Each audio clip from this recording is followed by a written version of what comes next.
Iran ও যুক্তরাষ্ট্রের উত্তেজনার জেরে এবার মার্কিন ডলারের বিপরীতে রেকর্ড পর্যায়ে দরপতন হয়েছে ইরানি রিয়ালের।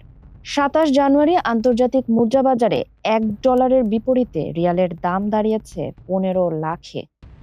গত এক মাসেই ইরানি মুদ্রার মান কমেছে প্রায় ৫%।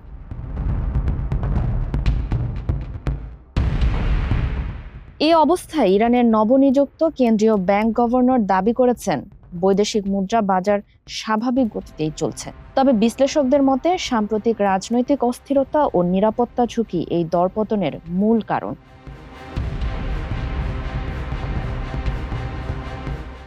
গত মাসের শেষ দিকে ইরানে শুরু হওয়া বিক্ষোভ দ্রুত সরকার বিরোধী আন্দোলনের রূপ নেয়, যা কঠোরভাবে দমন করা হয়। এর জেরে যুক্তরাষ্ট্র সম্ভাব্য সামরিক পদক্ষেপের ইঙ্গিত দিয়েছে।